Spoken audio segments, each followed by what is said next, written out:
तो देखो मैंने बताया अभी किसी सेंटेंस में क्या होगा, सब्जेक्ट वर्ब नहीं दिए होंगे तो उस सेंटेंस में हम क्या करेंगे भाई, अपनी तरफ से सब्जेक्ट वर्ब मान लेते हैं। इट इज, काम की बात है, बहुत पेपर में आ जाती है तो कंफ्यूज हो जाते हैं बच्चे और गलती कर देते हैं। 2 नंबर का सवाल है इसलिए समय लिया जा रहा है थोड़ा सा, ठीक है नहीं तो इतनी देर में तो एकदम एक्सरसाइज कराने में समय नहीं लगेगा। समय कहाँ लगाना चाहिए हमें, नियम समझाने में। उसके बाद सेंटेंस की खूब प्रैक्टिस करो, जितने सेंटेंस बनाने हैं उतने बनाओ।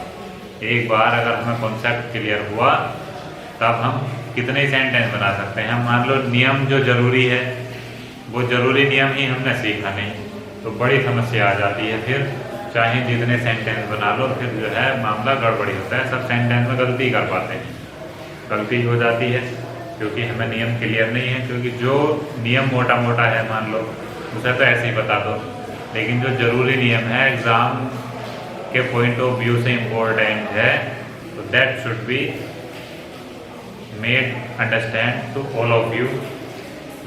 देखो तो अब क्या बाद में बता था, यदि किसी सेंटेंस में सब्जेक्ट वर्ब ना दिए हो, यदि किसी सेंटेंस में सब्जेक्ट प्लस वर्ब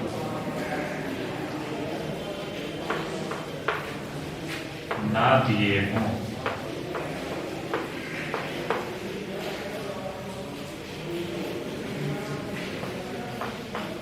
तो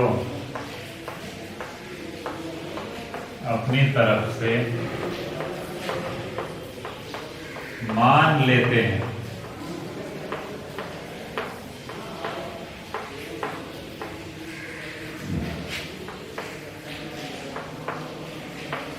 इट इज। क्या मान लेते हैं, इट इज। किस तरह से मान लेते हैं अभी एग्जाम का,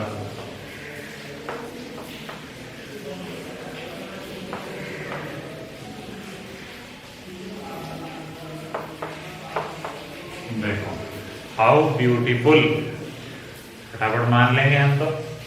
अब ये क्या है, ब्यूटीफुल माने सुंदर, हाउ ब्यूटीफुल। अगर मीनिंग समझना चाहते हो तो मीनिंग हाउ का होता है कितना। अचानक जो मन से भाव उत्पन्न होता है, हाउ का मतलब यहाँ कैसे नहीं होता है, व्हाट का मतलब क्या, ये नहीं होता है। एक्सक्लेमेटरी सेंटेंस है, इसमें होता है कितना। क्या अर्थ होता है, कितना। तो हाउ ब्यूटीफुल, इसका अगर मीनिंग निकालना है तो इसका अर्थ होता है कितना सुंदर है, कितना सुंदर है या कितनी सुंदर है। कोई बिल्डिंग दिखाई दे रही है हमें तो हम कहेंगे यार कितनी सुंदर है, ठीक है नहीं। तो अचानक मन में भाव कोई सुंदर चीज दिखाई देती है हमें तो एकदम से मन में आता है यार बड़ा सुंदर है भाई, आता है ना मन में। कोई खराब चीज है तो कहते हैं यार बहुत बुरा है, तो क्लियर है नहीं। तो अचानक जो हमारे मन में फीलिंग्स आती हैं वो सभी कहाँ एक्सप्रेस की जाती हैं, एक्सक्लेमेटरी सेंटेंसेस में, ठीक है। तो देखो अभी मैंने क्या बताया था, अब यहाँ है नहीं तो हम यहाँ अपनी तरफ से मान लेंगे, बाद में रखा है इट इज तो वो हम शुरू में ले आएंगे इट इज, ठीक। अब ये सारा सिस्टम इधर जाएगा तो हाउ की जगह तो हम वैरी लगाते हैं और ब्यूटीफुल का ब्यूटीफुल लिख देते हैं। अल्टरनेटिव बनाया है तो फुल स्टॉप लगा देते हैं। एक बात खास ध्यान रखेंगे, ग्रेट का प्रयोग केवल, क्या बताया मैंने, ग्रेट का यूज या प्रयोग केवल वाट ए वाले सेंटेंस में होता है जिसमें वाट होगा। हाउ वाले सेंटेंस में ग्रेट नहीं लगाएंगे, समझ गए बात इतनी। तो बस इतना, ये सब हमारे नियम पूरे हो गए। अब इन्हें हम डायरेक्ट इनडायरेक्ट में कैसे फिट करेंगे वो और देख लेते हैं एक बार, फिर फटाफट अपनी एक्सरसाइज बना कर दी एंड करते हैं काम।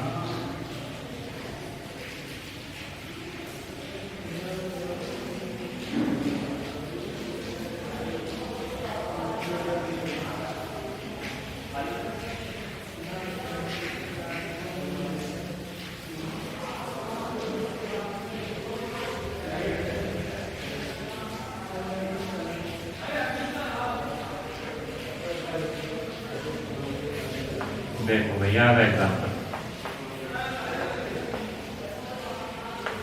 ही सेड, कोई वाला बनाते हैं पहला सेंटेंस में, मैंने क्या था वो ध्यान में रही। How nice the pen is. अब ये हाउ और व्हाट वाले एग्जाम्पल हैं, तो केवल हाउ या व्हाट आता है तो क्या लगाना सेड की जगह,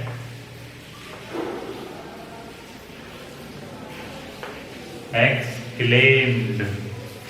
ठीक है बात। Conjunction bad. आप बताओ, उधर का सिस्टम इधर और इधर का उधर, यानी द पेन सब्जेक्ट वर्ब इधर आएंगे तो क्या लिखेंगे हम, द पेन वाज क्यों लिखा है मैंने बताया था, डायरेक्ट इनडायरेक्ट में। अगर इधर पास्ट है तो उधर भी पास्ट में जाना है, इज एम का बाद। हाउ नाइस जाना है उधर, तो क्या होगा इसका, वेरी नाइस।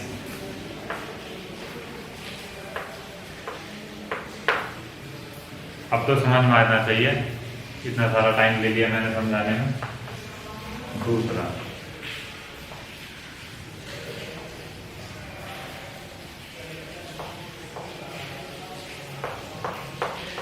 मोहन सैड, एक वाट वाला देखते हैं। What A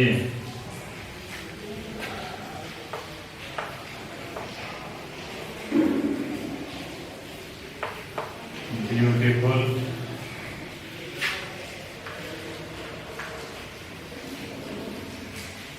building it is. कितना ही बड़ा सेंटेंस हो, समझ लेंगे तो आसान सा भी हल्का लगेगा। मोहन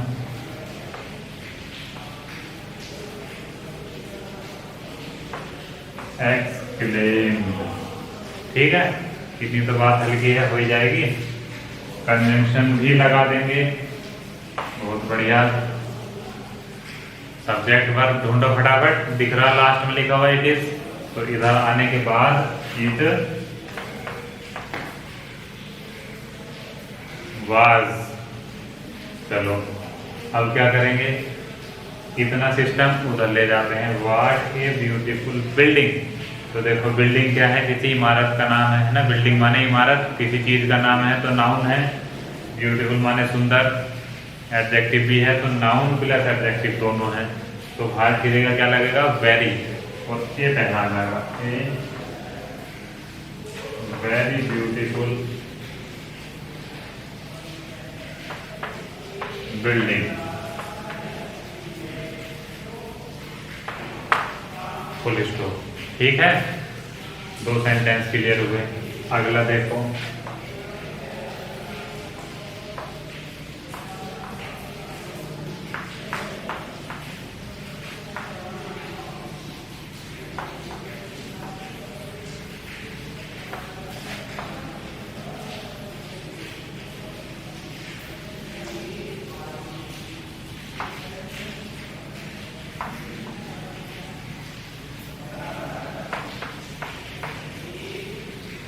थोड़ा सा बड़ा सेंटेंस लिखा है मैंने, जानबूझ कर लिखा है।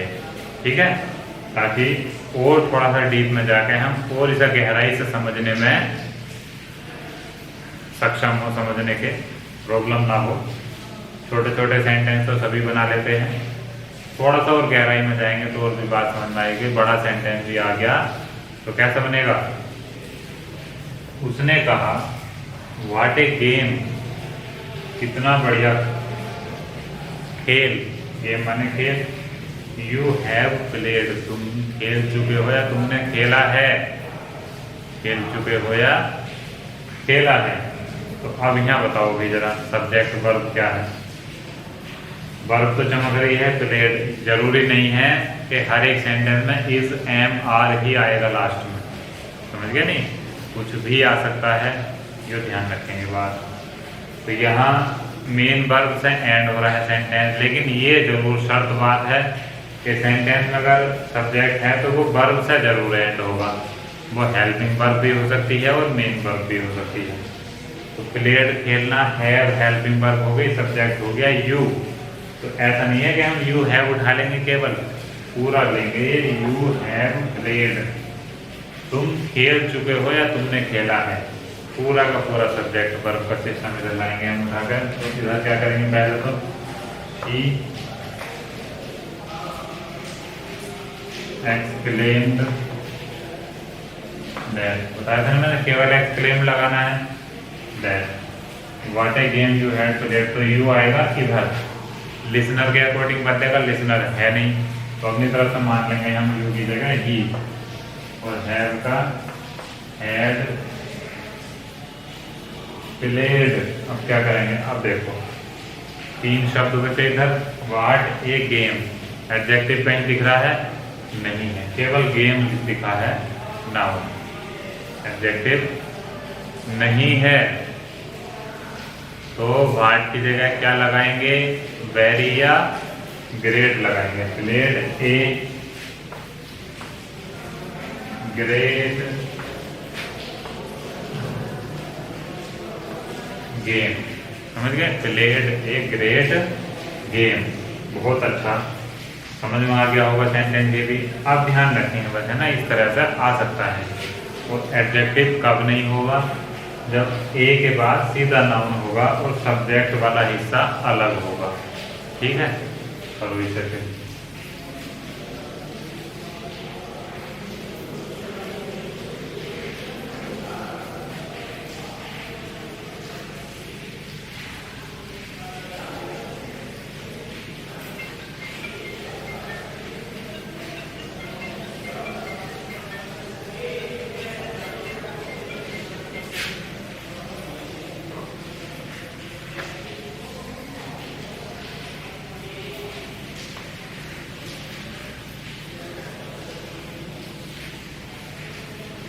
देखो अब वो एग्जाम्पल करना है हमें जिसमें केवल एडजेक्टिव होगा।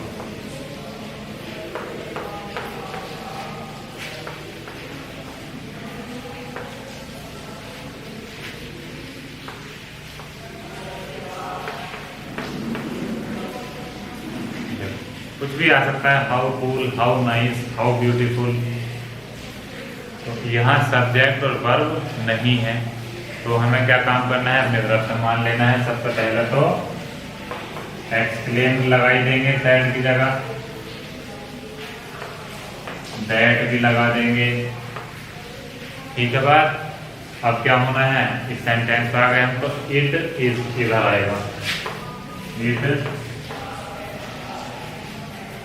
वाज के रूप में, क्योंकि पास्ट का है मामला। वेरी कूल, क्या है, वेरी कूल,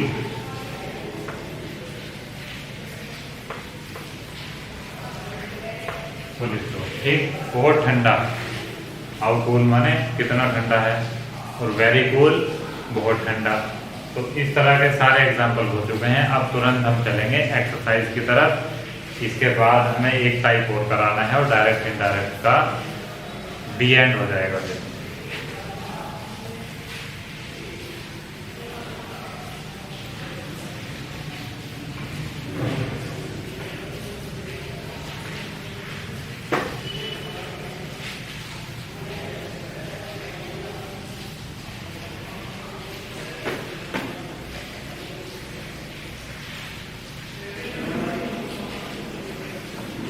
हो गया हुआ है, चलो तो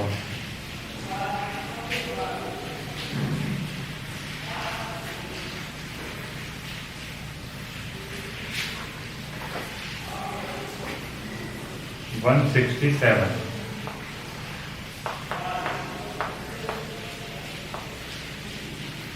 sentence number 1, Mohan said, alas, I am ruined.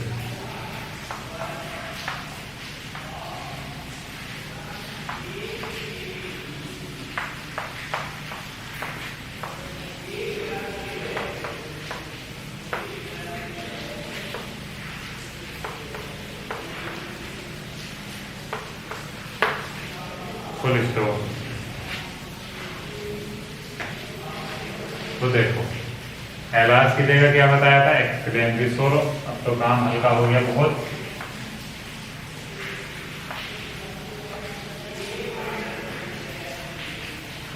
Exclaim with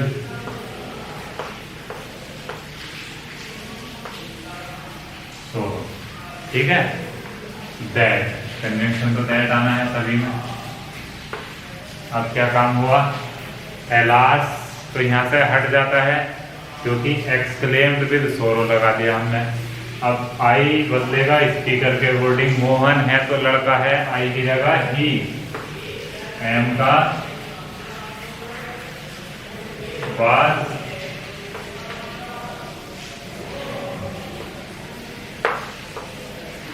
ruin. तो रुइन का मीनिंग मैंने बताई दिया था, है ना। आगे देखो, he said bravo, you have done well.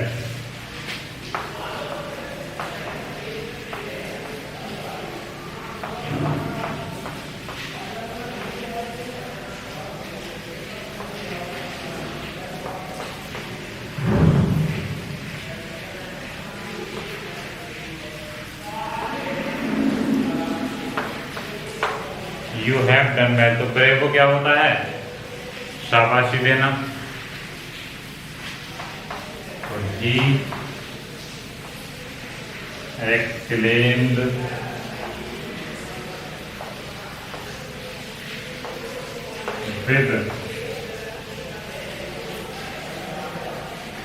applause, है ना। ब्रेवो में क्या लगाते हैं साइड की जगह, applause, that यू अपनी तरफ से बदलना है, मैं ही कर दो या दे कर दो, ही लगा देते हैं चलो। और हैव का हमेशा हैड डन वेल। नेक्स्ट देखेंगे number 3, the captain said,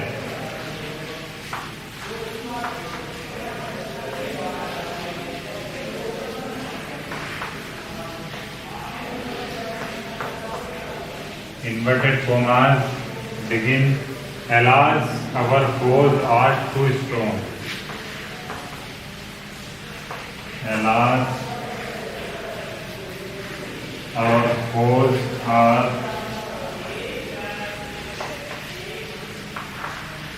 too strong, full stop. तो यहाँ याद करने लायक एक शब्द दिया हुआ है, फोज।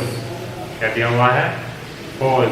इसे याद कर लेंगे, इसका मीनिंग होता है शत्रु, दुश्मन, ठीक है। और क्या कहते हैं इसे हम, एनिमी। तो देखो एलास है तो दुख की बात है, the captain exclaimed with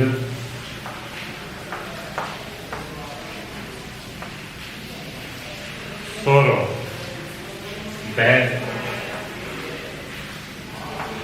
conjunction के बाद एलास तो हट गया, अवर की जगह हमेशा ही क्या लगाते हैं हम, देखो कैप्टन आई या बी नहीं है तो क्या करेंगे हम, अवर की जगह मैंने बताया था देयर, शुरू में बताया था डायलॉग बनाते समय। वी की सीरीज किसके अकॉर्डिंग बदलती है, दे। तो अवर पॉजेसिव है तो देयर होता है दे का पॉजेसिव। देयरफॉर